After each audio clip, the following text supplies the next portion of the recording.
Xin chào các bạn. Hôm nay tôi chia sẻ cách hồi sinh nhanh một cây hoa lan. Khi các bạn có những cây hoa lan với những chiếc lá đã bị thối hoặc đã bị nấm, với những cây này chúng ta hãy cách ly ra khỏi những cây khỏe mạnh. Vì nấm và vi khuẩn nó sẽ lây và ảnh hưởng rất lớn đến những cây đang còn khỏe mạnh. Lá đã bị thối, đây là một trong những nguyên nhân đã làm cho rễ đã bị hư.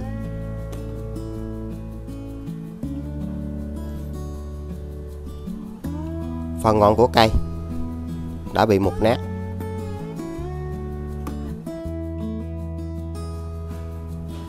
Và với những cây này, nếu các bạn không biết cách, chúng ta sẽ rất khó phục hồi.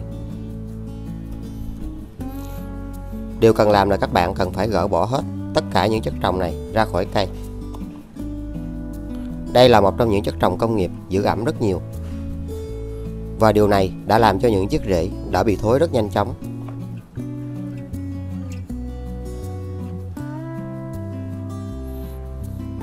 Các bạn cần kiểm tra thật kỹ và chúng ta hãy gỡ bỏ tất cả những chất trồng này ra khỏi cây. Sau đó các bạn sẽ cắt bỏ tất cả những rễ hư và những rễ bị thối này.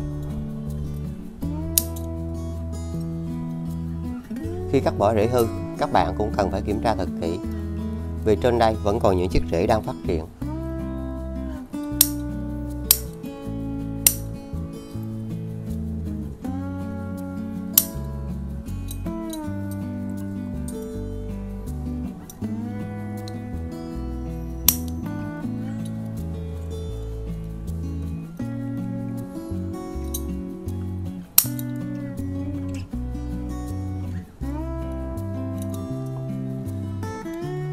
Nó đã bị thối rất nhiều.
Và phần lõi này nó đã bị thối hoàn toàn, nên các bạn cần phải cắt bỏ.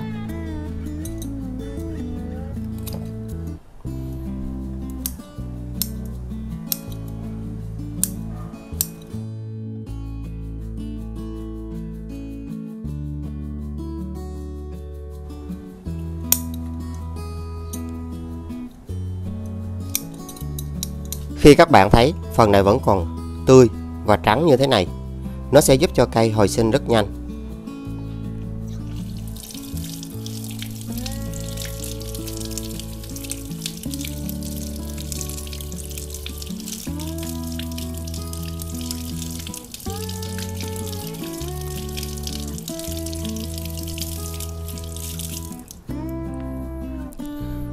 Sau khi đã rửa sạch, các bạn hãy dùng một cái khăn và chúng ta sẽ lau khô lại những chiếc rễ này. Và nó cũng giống như khi các bạn phục hồi bất kỳ một cây hoa lan nào, nếu chúng ta làm sạch thì nấm và vi khuẩn trên những chiếc rễ hoặc lá nó sẽ không phát triển. Và điều này sẽ giúp cho cây tăng cường phục hồi được nhanh và dễ hơn. Và chúng ta chỉ phục hồi được khi những chiếc rễ này vẫn còn tươi và được khỏe mạnh như thế này. Nếu những chiếc rễ không còn tươi và bị thối rất nhiều thì các bạn sẽ không thể nào phục hồi lại được. Các bạn sử dụng bã cà phê.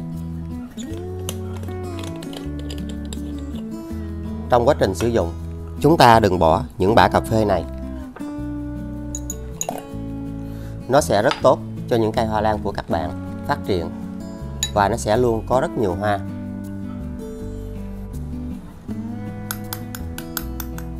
Và đây là một trong những dưỡng chất hữu cơ có tính kháng khuẩn nhẹ và cung cấp rất nhiều vitamin, khoáng chất giúp cho hoa lan của các bạn được hồi sinh, phát triển nhanh. Hãy dùng một thìa cho vào 1 lít nước ở nhiệt độ phòng.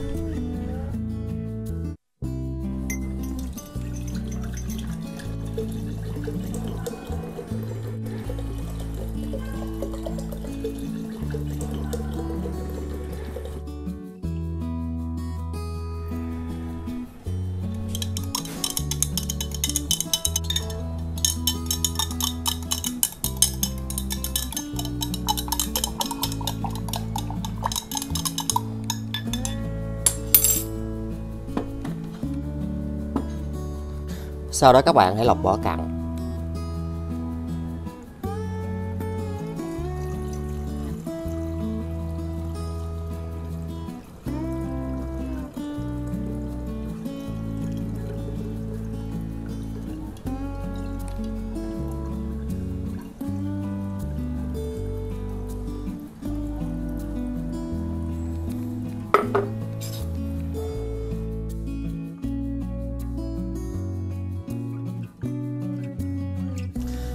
Sau đó các bạn sẽ đặt gốc hoa lan vào đây.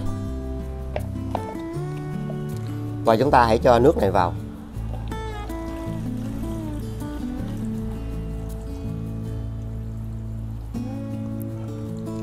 Các bạn sẽ ngâm như thế này trong 25 phút. Nó sẽ giúp cho rễ và gốc cây được kháng khuẩn khử trùng. Và cách làm này sẽ giúp cho cây hồi sinh được rất nhanh và rất khỏe mạnh.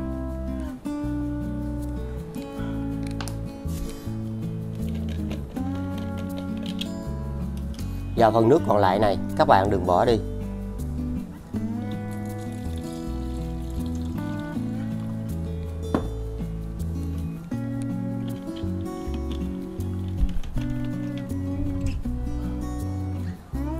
Mà các bạn hãy dùng nó để chúng ta chăm sóc cho những cây hoa lan khác. Và đây là nguồn dinh dưỡng hữu cơ rất tốt cho những cây hoa lan được phát triển khỏe mạnh hơn. Các bạn có thể áp dụng cách làm này 2 tuần một lần. Và chúng ta hãy nhớ phun dưới mặt lá này. Và đây là một trong những loại dinh dưỡng hữu cơ không chỉ tốt cho hoa lan mà rất tốt cho những cây trồng khác phát triển và được hồi sinh. Nó giúp cho rễ phát triển rất tốt và rất khỏe. Và điều này sẽ thúc đẩy giúp cho những cây hoa lan của các bạn luôn được xanh, cứng cáp và khỏe mạnh hơn.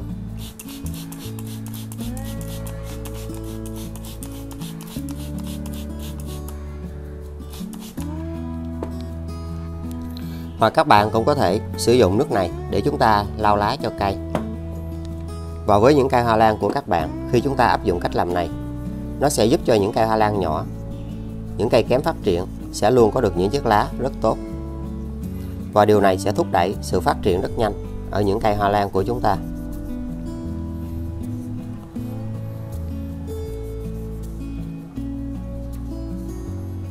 Khi các bạn có những cây hoa lan bị nấm hoặc bị côn trùng thì chúng ta nên áp dụng cách làm này. Nó sẽ giúp cho những cây hoa lan yếu và kém phát triển, nó sẽ được hồi sinh. Và đây là cách để loại bỏ bụi bẩn trên hoa lan rất hiệu quả. Nó giúp cho những chiếc lá mới được phát triển. Và điều này sẽ thúc đẩy những cây hoa lan của chúng ta sẽ hồi sinh rễ tốt hơn. Một cách rất tuyệt vời để các bạn giúp cho hoa lan được phát triển.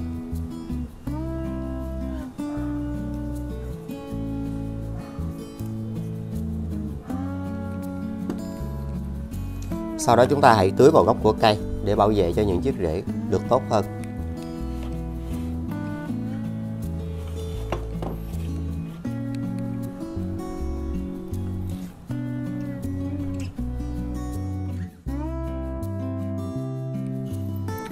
Sau đó các bạn lấy gốc hoa lan ra, và đến lúc này những dưỡng chất có trong cà phê đã được bộ rễ hấp thụ rất tốt, và điều này sẽ giúp cho những cây hoa lan của chúng ta khi hồi sinh thì bộ rễ này nó sẽ được phát triển thêm, và cây nhỏ sẽ được hồi sinh rất dễ. Sau đó các bạn sẽ cắt cành hoa này ra, và chúng ta sẽ giữ lại phần này của cành hoa.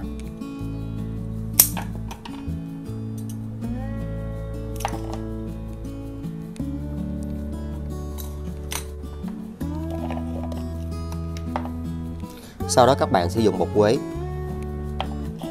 và bột quế luôn có tính kháng khuẩn và khử trùng. Các bạn hãy dùng nó để bôi vào những phần này.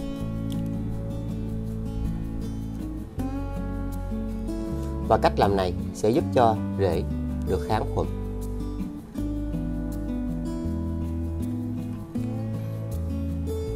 Nếu những vết cắt của rễ, các bạn cũng bôi vào đây.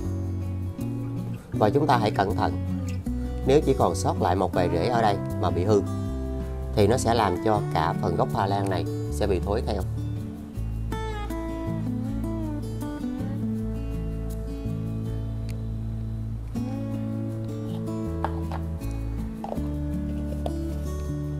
Sau đó các bạn hãy trồng lại cây, và chúng ta sẽ sử dụng vỏ thông.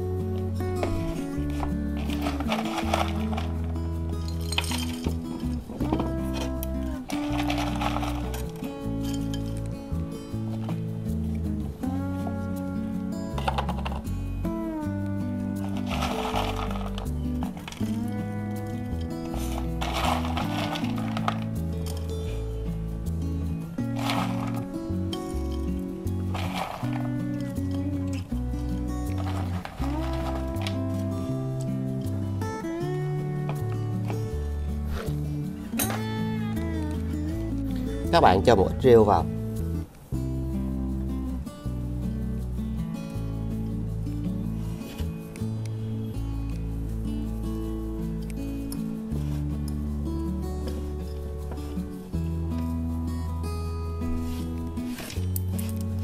Và không tưới nước cho cây trong 5 ngày. Và đối với cành hoa này, các bạn hãy cắt ngang đây.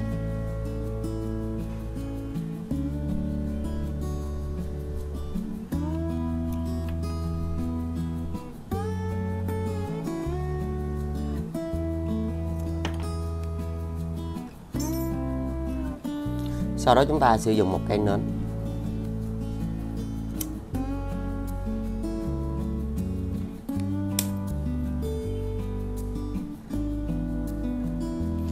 Các bạn hãy cho sáp vào đây.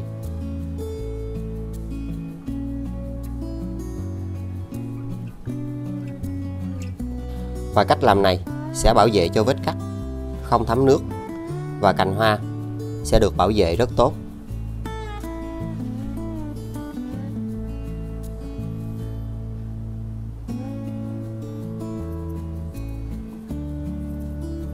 Các bạn sẽ gỡ lớp vỏ này ra.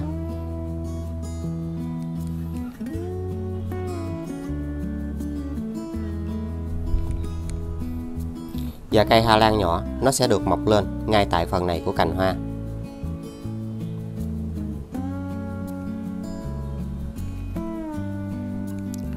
Các bạn sử dụng mút cắm hoa và một ly nhựa.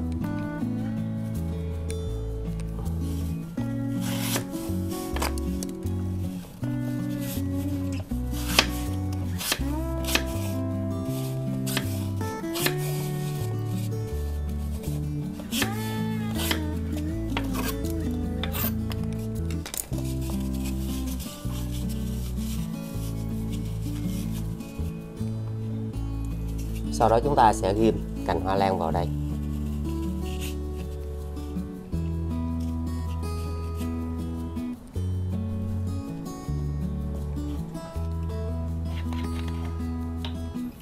Các bạn cho nước vào.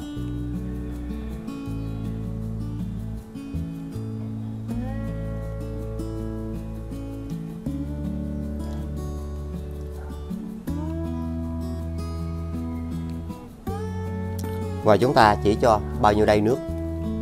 Khi nước ít, các bạn sẽ bổ sung thêm. Mút cắm hoa sẽ được hút nước lên để giúp cho cành hoa giữ ẩm. Đặt ở những nơi có nhiệt độ ấm áp, khô ráo, thoáng mát. Nó sẽ giúp cho cành hoa này được hồi sinh rất nhanh. Các bạn chỉ kiểm tra để thay nước ở đây. Sau đó chúng ta sẽ đậy lại.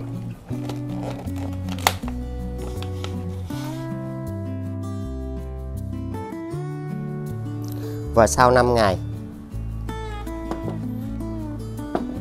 các bạn sử dụng bột baking soda. Và nó chỉ có tác dụng khi những cây hoa lan của các bạn bị thối hoặc bị nấm. Còn nếu hoa lan không bị thối và không bị nấm, các bạn sẽ không cần phải dùng đến nó. Hãy dùng một thìa cho vào 1 lít nước ở nhiệt độ phòng.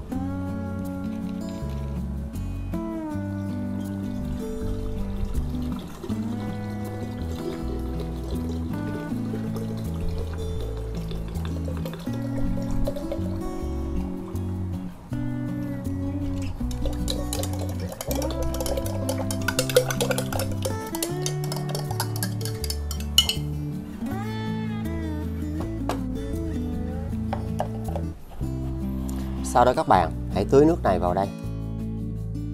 Và chúng ta tưới đều trên mặt chậu như thế này. Khi chất trồng và rễ được ẩm đều thì nó sẽ giúp cho cây được hồi sinh rất nhanh.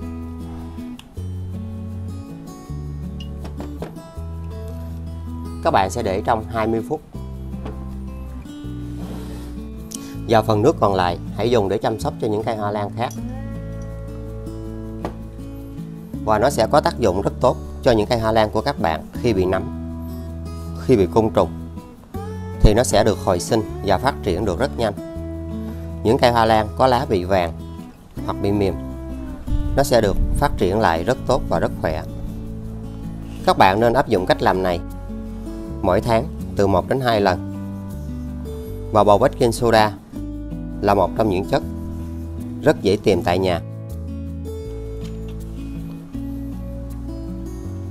Nó giúp cho cây có được những chiếc lá cứng cáp, khỏe mạnh hơn. Và những chiếc rễ sẽ được hồi sinh. Điều này sẽ thúc đẩy giúp cho những cây hoa lan của các bạn sẽ luôn được phát triển rất tốt.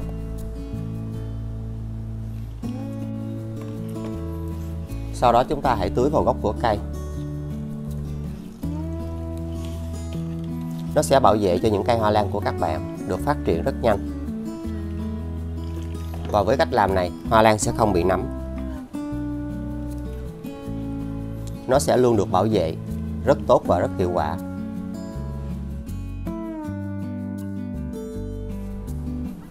Sau đó các bạn lấy ra. Và ngày thường chúng ta chỉ tưới phun sương giữ ẩm, không tưới nhiều nước. Đặt cây ở nơi khô ráo, thoáng mát và có ánh sáng.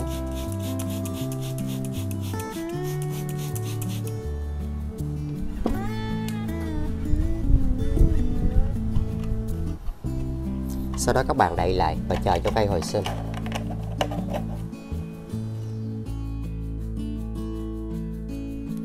Và đây là kết quả. Sau 5 tuần, hoa lan đã được phát triển lên. Các bạn có thể giúp cho những cây hoa lan của chúng ta nó phát triển được rất tốt theo một cách làm đơn giản và rất dễ này. Và với cách làm này, nó cũng sẽ giúp cho những chiếc rễ được hồi sinh, phát triển được tốt hơn. Một trong những phương pháp rất đơn giản. Khi chúng ta sử dụng cách làm này thì những chiếc rễ sẽ được phát triển rất tốt và rất khỏe mạnh. Và nó sẽ giúp cho những cây hoa lan nhỏ của chúng ta được phát triển lên từ phần này. Một trong những cách để các bạn có thể giúp cho những cây hoa lan được hồi sinh và phát triển được khỏe mạnh.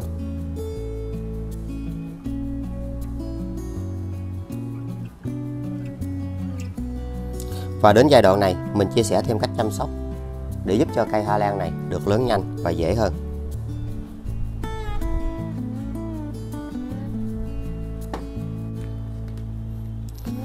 Còn đối với cây hoa lan, khi chúng ta sử dụng cách làm này, độ ẩm được duy trì tốt. Nó đã giúp cho cây hoa lan được phát triển rất nhanh.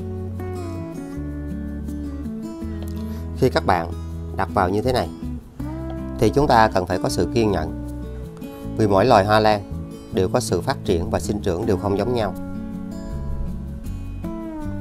Một trong những kết quả rất tuyệt vời để các bạn có thể giúp cho những cây hoa lan được phát triển nhanh hơn. Và đến giai đoạn này, chúng ta vẫn tiếp tục để cây vào vị trí cũ, và các bạn không nên dịch chuyển chậu cây.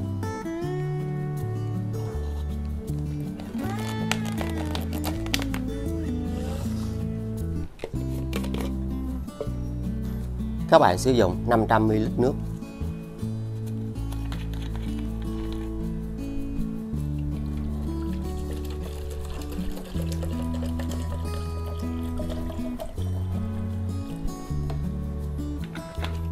Và các bạn tiếp tục sử dụng bã cà phê, nhưng chúng ta chỉ dùng với một liều lượng 1/2 thìa.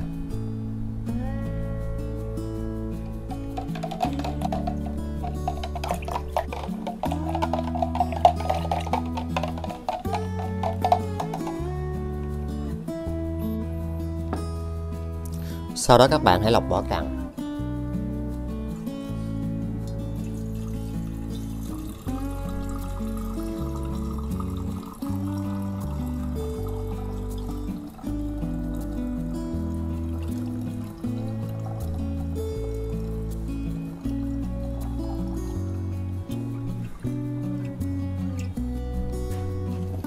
Sau đó các bạn cho vào bình phun.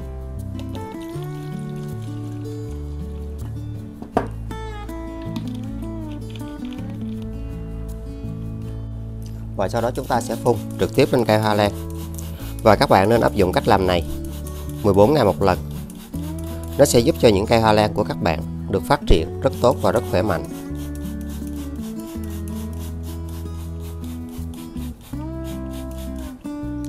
Sau đó chúng ta sẽ đậy những chiếc rễ này lại.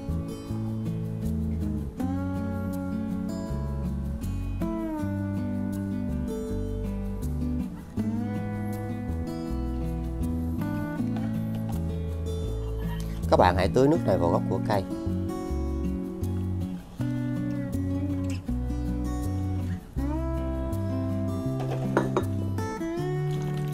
Và hãy để cây vào vị trí cũ.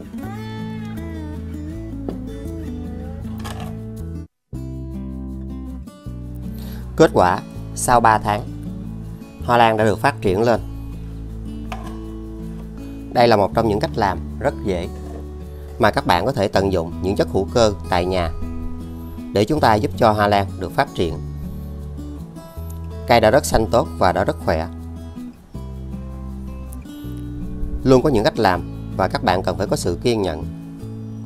Với cách làm này, khi độ ẩm được duy trì và chúng ta đặt ở những nơi có nhiệt độ ấm áp, nó sẽ giúp cho những cây hoa lan phát triển và nó sẽ được hồi sinh rất nhanh. Các bạn có thể xem thêm từ những cách mà mình đã có chia sẻ. Và đến giai đoạn này, các bạn sẽ không cần phải đậy lại, mà hãy cho cây ra ánh sáng để cây tập làm quen và thích nghi với môi trường bên ngoài. Chúng ta thường xuyên giữ ẩm và tưới phun sương mỗi tuần một lần trên cây.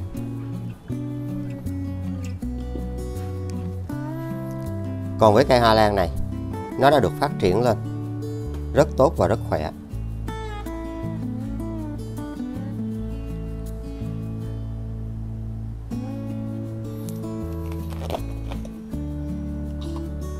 Một trong những cách rất đơn giản để các bạn có thể giúp cho những cây hoa lan của chúng ta nó được phát triển. Khi các bạn đặt vào như thế này, nó sẽ giúp cho những cây hoa lan được phát triển rất nhanh. Và so với phần gốc cây thì lúc nào cành hoa cũng sẽ nhỏ hơn vì dinh dưỡng ít hơn. Đây là điều hoàn toàn bình thường. Nhưng khi các bạn trồng lại thì những cây như thế này nó sẽ được phát triển rất tốt. Một trong những phương pháp rất dễ mà các bạn giúp cho hoa lan được phát triển rễ và những cây nhỏ được hồi sinh từ cành hoa. Bây giờ chúng ta sẽ trồng lại cây hoa lan này.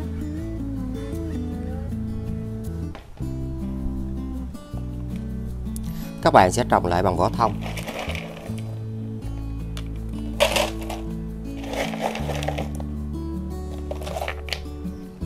Hãy cho thêm một ít rêu vào đây.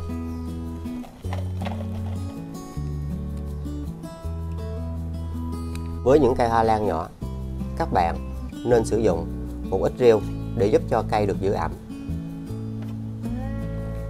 Và khi chúng ta sử dụng rêu như thế này thì các bạn sẽ tiết kiệm được thời gian tưới nước.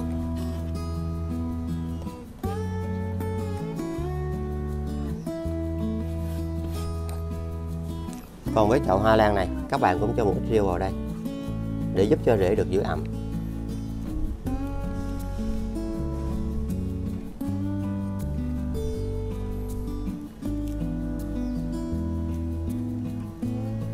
Hy vọng từ những cách làm này sẽ giúp ích cho các bạn rất nhiều để chúng ta có được những cây hoa lan phát triển được xanh và tốt hơn. Đừng quên like, chia sẻ, đăng ký kênh và nhấn chuông để tiện theo dõi. Xin chào và hẹn gặp lại. Chúc các bạn luôn thành công.